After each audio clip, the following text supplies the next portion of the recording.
começar aqui pela culturas do céu. Quero que você capte bem isso, a questão de culturas do céu, porque isso é algo que Deus me movimentou para entender e que simplifica muito o processo de servi-lo. Jesus falou: Vinde todos vós que estáis cansados e sobrecarregados, que eu vos aliviarei.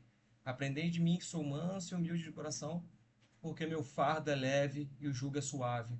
Ele disse isso para qualquer função que nós possamos realizar na igreja, independente de qual seja, o fardo é leve e o jugo é suave. Então, todas as vezes que a coisa está ficando muito complexa, está ficando pesada demais, a coisa não está fluindo de forma espontânea, significa que nós estamos errando em alguma coisa.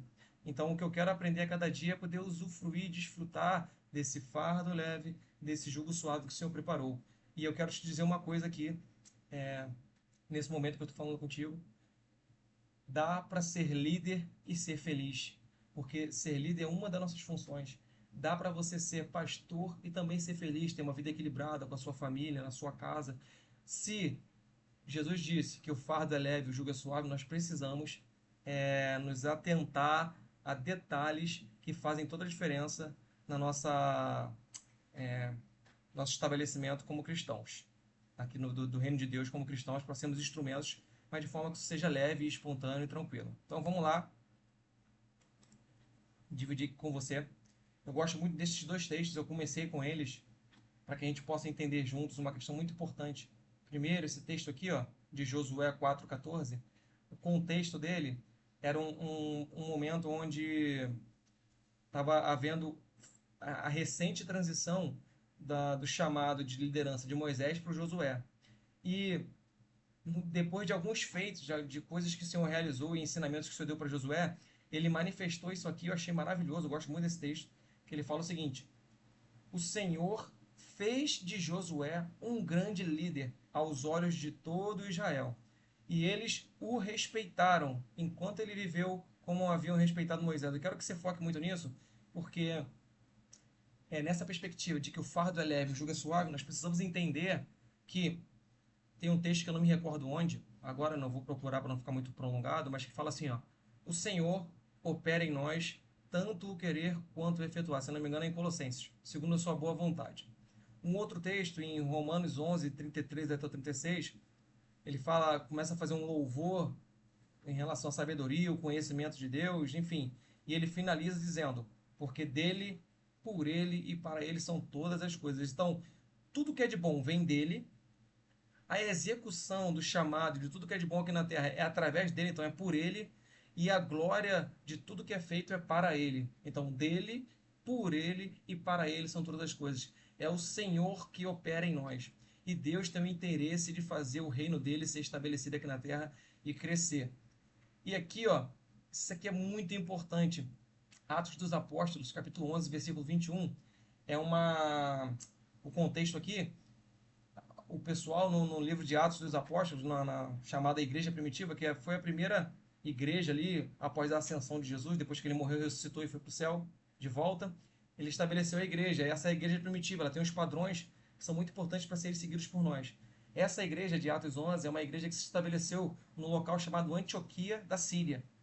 Era uma igreja predominantemente ocupada por gentios, eram pessoas que não eram judeus. Só para contextualizar, o chamado começou com os judeus no Antigo Testamento, e aí o Senhor Jesus veio primeiro, pregou aos judeus, depois ele estendeu aos gentios, que somos nós. Então essa igreja aqui em Atos dos Apóstolos, era uma igreja como a nossa, uma igreja formada de gentios. E o Lucas, que foi quem escreveu esse livro aqui dos Atos dos Apóstolos, ele evidenciou uma coisa muito interessante. Ele disse: a mão do Senhor estava com eles, e muitos destes gentios creram e se converteram ao Senhor. Uma curiosidade muito interessante aqui é que a igreja de Antioquia é uma igreja formada por gentios, era uma igreja muito abençoada, se tornou uma base missionária de onde as pessoas eram enviadas. E a primeira vez que as pessoas foram chamadas de cristãos foi nessa igreja de Antioquia. E o motivo pelo qual eles foram chamados de cristãos é porque eles se pareciam demais com Cristo. Eles agiam na vida deles, na relação que eles tinham, eles agiam demais conforme a vontade do Senhor e Salvador Cristo, Jesus Cristo. Por isso que eles foram chamados cristãos. Então essa é a nossa base. E eu queria que você pensasse o seguinte: o que deixa o nosso trabalho muito mais leve é nós entendermos que é o Senhor que flui através de nós. Eu quero aqui já abrir para você uma coisa muito interessante, que eu tenho pensado muito sobre isso, uma coisa maravilhosa. Por muitas vezes, tem uma igreja em Apocalipse 2, a gente vai falar sobre ela aqui depois um pouquinho, que é a igreja de Éfeso, e ela era uma igreja muito ativista, e ela estava fazendo muitas coisas, e Deus repreendeu a igreja de Éfeso para dizer o seguinte: olha, vocês fazem muitas coisas, isso é bom, mas vocês deixaram o amor que vocês tinham no início. O que eu quero dizer com isso é a gente pode até fazer coisas para o Senhor, a gente pode deixar que a nossa vida flua no altar dele, deixar que o nosso coração flua no altar dele, mas nós precisamos ter uma mentalidade de filhos. Líderes ou qualquer outra função exercida no reino, nós não trabalhamos para Deus. Porque quando você trabalha para alguém, a relação fica um pouco distorcida, como você compara em relação ao que Cristo quer ter conosco, que é de filhos, amigos, amados, uma relação de proximidade. Então nós não trabalhamos para Deus, nós trabalhamos com Deus. Deus está conosco no trabalho. E o que faz o trabalho ser feliz, sabe? O que faz a gente ter sentido de vida enquanto trabalhamos, o que faz a nossa vida se encaixar de todas as formas é nós entendemos que o Senhor trabalha junto conosco. Antes dele ser ascendido aos céus, depois da ressurreição, ele disse o seguinte: eis que estarei convosco por todos os dias da sua vida, até a consumação dos séculos. Então, nós trabalhamos com Deus. O que nós precisamos captar disso é que nós precisamos que a mão do Senhor esteja sobre nós. Isso que é a questão. E que é Deus que vai fazer de nós grandes líderes. Então, vamos dar prosseguimento, mas lembre-se, a sua mentalidade precisa ser uma mentalidade de filho e não uma mentalidade de escravo. Mentalidade de escravo: eu trabalho para o Senhor. E mesmo que ele seja bom, ele está pronto a me castigar a qualquer momento quando eu falhar em alguma coisa que eu não faço. Ou seja, eu sou valorizado e amado pelo que eu faço. Agora, mentalidade de filho: eu já sou amado, eu já fui alcançado e Deus me agraciou de tal forma, eu sou tão feliz e tão grato que as obras fluem através de mim em gratidão. De forma que nenhum mérito fique comigo, mas fique com ele. E eu sou um filho amado, ou seja, meu pai está sempre comigo, ele trabalha junto comigo. Isso deixa a obra do Senhor muito leve. Porque como que nós deixamos o evangelho, que é uma boa notícia, ficar tão para baixo? Onde nós erramos para que aquilo que é bom precisa ser empurrado goela abaixo, sabe? A gente precisa estar, como vou dizer, querendo que fazer força com nossas próprias mãos para as pessoas ficarem através de nós, através das nossas vidas ali como liderança. Mas a proposta do Senhor é: trabalhem comigo. Eu trabalho junto com vocês. Desfrutem desse trabalho, cresçam e amadureçam através desse trabalho e descubram a alegria e os mistérios da vida, porque eu, o Pai de vocês, estou com vocês. Eu trabalho com vocês, vocês não trabalham para mim, eu trabalho com vocês. Essa é a perspectiva de uma mentalidade de filho, e é isso que nós somos. Filhos, amigos, representantes, testemunhas desse Deus maravilhoso que entregou a vida por nós na cruz do Calvário. Então essa é a mentalidade que ele traz para nós aqui nesses dois textos, por isso que eu quis começar com eles e a gente vai dar prosseguimento aqui juntos em nome de Jesus. Vamos lá. Bom, a primeira cultura que eu quero trabalhar com vocês é a cultura do fluxo da unção. Eu quero aqui que vocês peguem nessa imagem, tem um videozinho aqui, ó, com uma mão aqui, com uma unção do Senhor, que é derramada sobre um líder principal, e o líder principal, à medida que transborda, derrama sobre, sei lá, os pastores auxiliares que estão com ele. Eu quero que você pegue isso como exemplo. Os pastores que são auxiliares, cheios da unção, derramam sobre os líderes, e os líderes derramam sobre os voluntários, e os voluntários derramam sobre os visitantes, e assim a igreja fica toda cheia da unção do Senhor. E aí, o que eu queria pensar com você sobre unção? Unção, ela tem várias representatividades, mas uma coisa que é muito marcante é a alegria, sabe?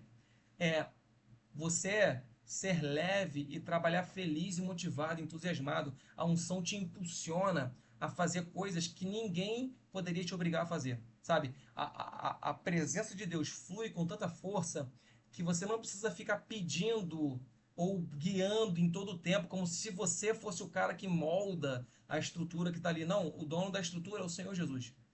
E essa unção é o que move a ousadia, sabe? Enche de poder, faz com que tenhamos uma relação íntima com o Senhor, que sejamos selados pelo Espírito Santo. E a igreja precisa disso, dessa alegria, dessa motivação. E isso é um fluxo que o Senhor estabelece para nós em conexão. Ó. Estamos conectados uns com os outros. E aí Deus vai lá e dá uma visão para a nossa igreja, para o nosso pastor principal. E aí o pastor principal divide essa unção com os líderes que estão mais próximos, e assim sucessivamente, de forma que todos ficam cheios da unção. E eu queria mostrar para você aqui um texto bíblico que evidencia muito isso. A gente vai ler ele juntos. Um texto de Êxodo.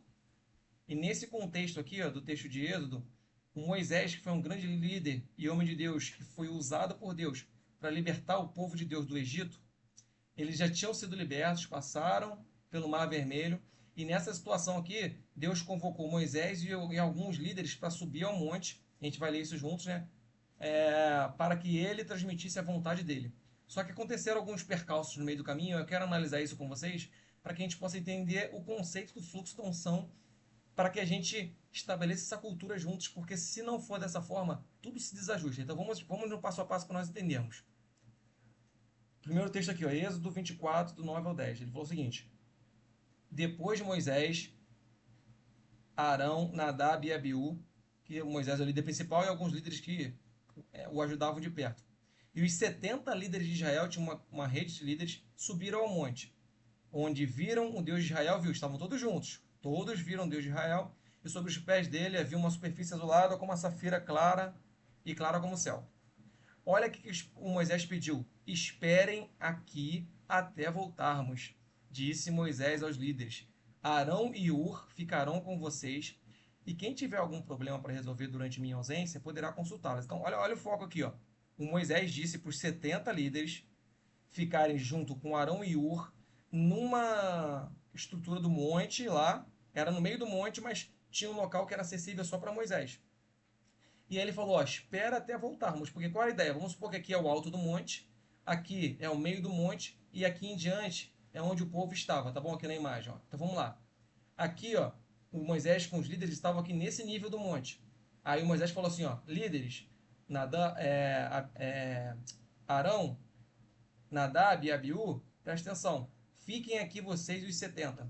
E falou que 70 assim, ó, qualquer dúvida que vocês tiverem, falem com o Arão e o Ur, que eles vão ficar aqui com vocês para poder ajudá-los.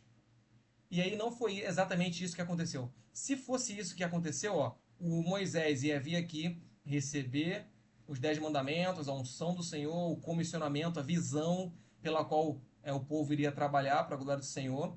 O Moisés ia vir para cá, ia derramar isso sobre os líderes, que era o Arão, o Ur e a galera toda aqui da liderança, os 70, e depois os 70 líderes iam lá no povo e transmitir aquilo que o Senhor falou através de Moisés para todos. Então esse fluxo que seria perfeito, a unção do Senhor estaria aqui, ó, purificando, fortalecendo, abençoando, enfim.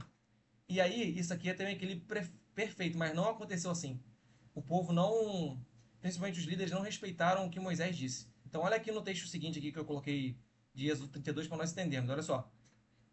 Quando o povo viu que Moisés demorava a descer do monte, reuniu-se ao redor de Arão e disse: tome uma providência, vamos parar por aqui. A minha pergunta é: o que o Arão está fazendo aqui embaixo? Você percebe que houve uma quebra da conexão entre os líderes e o líder principal, de forma que o Arão estava lá embaixo, o Arão estava aqui com o povo, mas o Arão era para estar aqui, ó.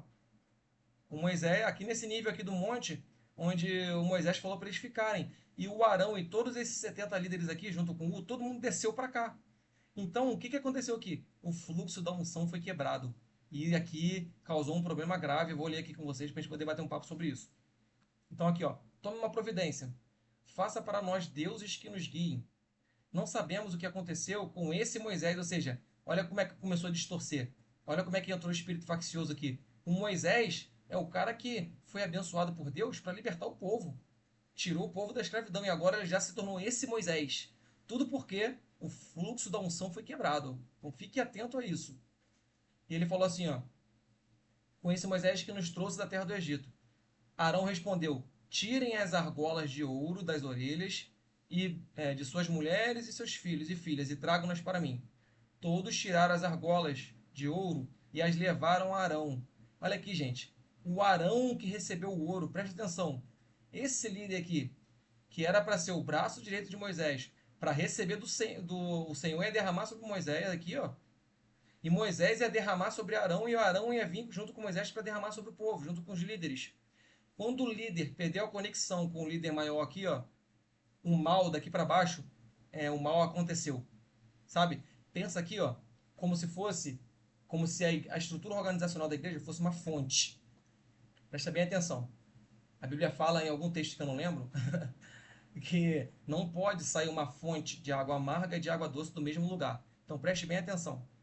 A fonte de água, sabe, da unção de Deus ali, de purificação que desce, é sempre limpa. Então a nascente é boa. Teoricamente, o que tinha que fluir aqui no final do rio é o que exatamente a água que sai da nascente. Em alguns rios que isso acontece, que tem proteções ambientais, de lei e tal, a água sai pura daqui da nascente e chega pura aqui embaixo. Então todo o rio é purificado. Mas quando tem, por exemplo, um rio que tem uma nascente bonita, mas no meio do caminho a coisa se perde e começa a entrar esgoto que é jogado no rio, você vê que tem uma série de poluições e a água que começou limpa aqui, ela vem suja para cá. Então, esse é o fluxo. Deus quer tirar uma água limpa aqui e vir fluindo e purificando toda a estrutura. E a estrutura conectada uma com a outra, a estrutura em conexão uma com a outra aqui, ó, vai fazer essa água da nascente dos céus fluir e vir até o último aqui de toda a igreja. Então, essa é a evidência do fluxo da unção. Pensa comigo. Aqui, ó. O cara que era o líder principal, que era para ser o 01 aqui do Moisés, fechamento, ele foi o cara que construiu um ídolo para destruir o povo. Olha só que desordem. Ele recebeu o ouro, derreteu e trabalhou nele, dando-lhe a forma de bezerro. Não foi o povo que fez isso. Foi o Arão que fez isso. Quando o povo viu o bezerro, começou a exclamar: Ó Israel, estes são os seus deuses que o tiraram da terra do Egito. Olha só como já colocaram, entrou a idolatria aqui, colocaram um bezerro que o Arão acabou de criar no lugar de Deus. E aí ele falou aqui, ó, percebendo entusiasmo, olha só, o coração do Arão já se perdeu, porque ele não está sendo movido mais pelo que Deus derramou aqui. Ou seja, nessa água pura, nesse rio que era para fluir uma nascente, uma água pura, a água que veio da nascente que pura do Senhor, derramada, quando chegou aqui, alguém perdeu a conexão, se perdeu no meio do caminho e começou a sujar o restante todo e o rio ficou todo poluído. E essa não é a proposta de Deus. E aí, olha aqui, ó, perdeu o coração. Percebendo o entusiasmo do povo, Arão construiu um altar diante do bezerro e anunciou: amanhã haverá uma festa para o Senhor. Ou seja, ele chamou de Senhor um bezerro que acabou de ser construído pelo ouro que estava na orelha do povo. Então, olha só, olha que, vamos pensar juntos. Aquilo que foi dado como despojo, despojo era uma recompensa quando o povo saiu do Egito. Eles receberam muitas coisas. Deus fez com que o faraó abençoasse o povo do Egito com muitas coisas, não pela vontade do faraó, mas pela mão forte do Senhor. E aí o povo levou muitas coisas, muitos despojos lá, e isso era para ser usado para abençoar a vida do povo. Então, a minha pergunta que eu te faço é: se os líderes ficassem exatamente onde o líder maior instruiu, de forma que quando o líder viesse com a visão de Deus, ele transmitisse para os líderes que estavam ali naquele nível do monte, ali um pouco mais abaixo, e depois todos juntos, em unidade, fossem até a parte mais baixa e transmitissem ao povo, isso teria acontecido? Alguém teria criado algum ídolo? O povo mesmo não criaria um ídolo por conta própria, porque nem saberiam como fazer. Então esse pecado todo não aconteceria. Então pensa comigo aqui, ó. Se não é isso, ó, o fluxo da unção. Deus derramou uma unção pura aqui. E ela precisa percorrer e transbordando para que todos transbordem de alegria, de ousadia, de paz, todos trabalhem em perfeita comunhão e unidade. Enfim, então esse fluxo da unção não pode ser quebrado. Então Deus honra essa forma de trabalho. O que eu quero dizer para você com isso? É que nós precisamos entender que nós temos uma liderança. E Deus deu algo especial para essa liderança que não vai revelar para nós. Isso é de propósito. Assim como tem coisas em nós que nós vamos enxergar que a nossa liderança possa não ter enxergado no fluxo da igreja. Nós precisamos trabalhar juntos, unidos. Esse é o fluxo da unção. E se a unção for quebrada no meio do caminho ali, o fluxo dela, o restante do povo padece. Porque, sabe o que acontece? A gestão, ela acontece de cima para baixo. Pense nisso comigo. A gestão acontece de cima para baixo. Aqui embaixo, aqui, ó, é exatamente o que está acontecendo em cima. Então, se você quer que a igreja trabalhe de forma unida, aqui em cima tem que ser unido, para que isso flua através da igreja. Se você quer que a igreja ame mais, então aqui em cima tem que amar, líderes, pastores, tem que amar primeiro, para que isso flua em cascata através da igreja. Então pensa nisso. Esse é o fluxo da unção e isso não pode ser quebrado, porque se isso for quebrado, a igreja perde o ânimo, começa as pessoas a se virarem umas com as outras, assim como aconteceu com Moisés aqui. O povo já tinha se virado contra Moisés, o líder já perdeu o coração, que estava focado, se distraiu, estava focado no que o povo, se o povo estava performando, o nosso povo estava alegre, sei lá, entusiasmado, e se perdeu e criou um ídolo e fez um altar, foi um pecado gravíssimo que eles cometeram contra o Senhor. Tudo isso por quê? Porque quebraram o fluxo da unção. E Deus preza pela conexão, Deus preza por visão, Deus preza por planejamento, de forma que o que vem lá de cima sendo planejado, a água doce, se a água de cima sair doce, ela vai adoçando todo o rio. Se a água de cima sair amarga, ela também amarga todo o rio. Então essa é a perspectiva, cultura do fluxo da unção. Beleza? Vamos dar continuidade?